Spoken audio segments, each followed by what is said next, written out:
Hey everyone, welcome back to the Evergreen Woods podcast.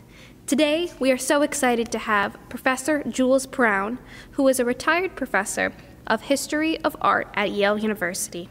He will be speaking on his career as an art historian. So without further ado, please welcome Professor Jules Prown. Okay, I'm Jules Prown. I'm a retired professor of the History of Art at Yale. I was the Paul Mellon professor, and also am now and continue to be senior research fellow at the Yale Center for British Art, which is where I have an office. I was born and raised in Freehold, New Jersey, which is in the center of New Jersey. It's the capital of Monmouth County. It was a very small little town, under 5,000 people. We lived on the outskirts. There's a photograph of me as a child with a haystack right in the field behind me. Now it's all a development, of course. I went to Lafayette College. I majored in English. I thought I was going to be a journalist. But one summer I went out to the University of Wisconsin, which many of the students at Lafayette went out there for the summer to take some courses that weren't offered at Lafayette. And also, for a good time, it was 5,000 women and 2,000 men on the shores of Lake Mendota. It was a very pleasant summer. While I was there, one of fellow students took me to a lecture on art history, which I had never heard before. And I was really blown away by the images, by the art. And from that point on, art really became the center of my life. There weren't many courses, there was only one little course at Lafayette, which I took went to as many museums and looked at as much art as I could. I still didn't know what I was going to do when I got out of college, because my interest ran in several different directions. And I was having coffee with some professors one afternoon, and I asked them, I was saying I really didn't know what I wanted to do after I got out of college. I would go on to graduate school, but I didn't know which one, journalism or business or art. And they said, well, you've discovered that you love art and you like to live well. I had a yellow Plymouth convertible at that time. And they said, you ought to be an art dealer. I said, oh, that sounds great. How do you do that? They said, well, you go to Harvard. I said, okay. In those days, that's what you could do. You could make up your mind to go to Harvard, you pay the tuition, and you go to Harvard. And I did. I went to Harvard for a year to get a master's, went to New York, and began working with an art dealer, and worked as an art dealer for 2 years. And what I discovered was that I really wasn't cut out to be an art dealer. I was okay at buying things, but not good at selling things. And the positive side of what came out of it was that I discovered the field of American art. American art really wasn't seriously taught at Harvard. Harvard didn't consider American art to be like really great art, like France or Italy or Greece. And so it wasn't taught there. And if I wanted to continue to study art history, which is what I wanted to do, I wanted to get out of dealing and go back to research.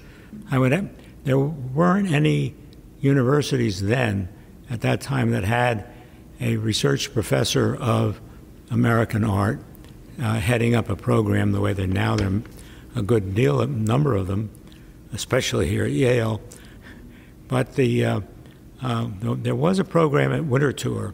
It was at the University of Delaware, connected to the Winter Tour Museum, carried a fellowship, and was a good way to get out of New York and get back into the field. So I went to Winter Tour for 2 years. It was very good learning and studying not only American painting, but also all of the decorative arts, architecture, and the European background, really a broad picture of American art. And after I finished that, I went back to Harvard in order to continue on and get my PhD. While in the latter part of my work at Harvard as a student, and while I was writing my dissertation, I also worked as assistant to the director of the Art Museum, the Fogg Art Museum, because I wasn't clear in my mind whether I wanted to be a teacher or a curator or a director, or preferably something that really could combine my interests both in teaching and in dealing directly with objects. I wrote my dissertation on the greatest American artist, John Singleton Copley, and that, over the next few years, was developed into a 2-volume book that was published by Harvard University Press. After getting my degree, in 1961, I came to Yale, both as instructor in the history of art and in American studies, and also at the same time as curator of American art at the Yale Art Gallery, especially what was the Garvin collection, this great major collection of American art and all decorative arts at Yale, silver, furniture. During the time that I was curator, I also wrote my really big book on American art. It largely came out of my teaching. It's called American Painting.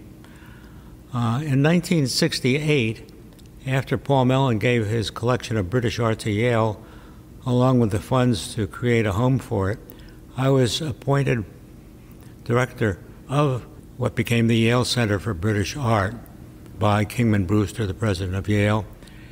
And he said that my first task was to create a building, find an architect and build a building.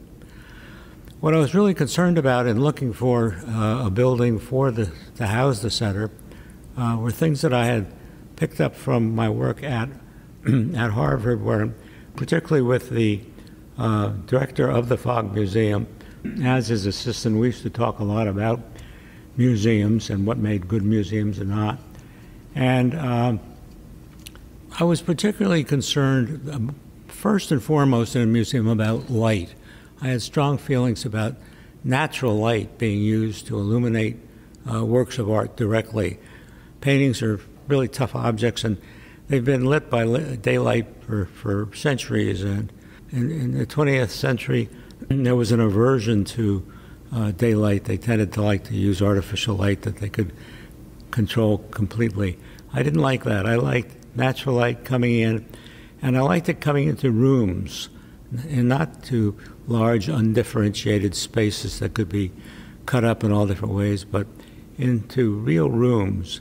And I realized that the places where I really liked looking at works of art best of all were domestic in character. Phillips Gallery in Washington, the Frick in New York, the Gardner in Boston. Even the Fogg was even buildings that were almost like villas or large Italian aristocratic buildings were essentially houses. They were domestic, and that's why the Morgan in New York is another one that I really like. I like to look at paintings of those. So I wanted light, I wanted rooms, and I wanted the place that would be domestic scale. And I looked around for architects who seemed to have those qualities, and the one that I liked best was Louis Kahn. Now, I interviewed Kahn in 1969, and Yale, on my recommendation, Yale hired him.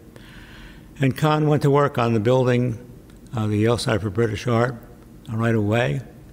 He died in 1972, unexpectedly.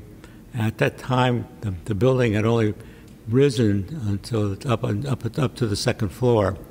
So it was not finished for another 3 or 4 years. It was his last building.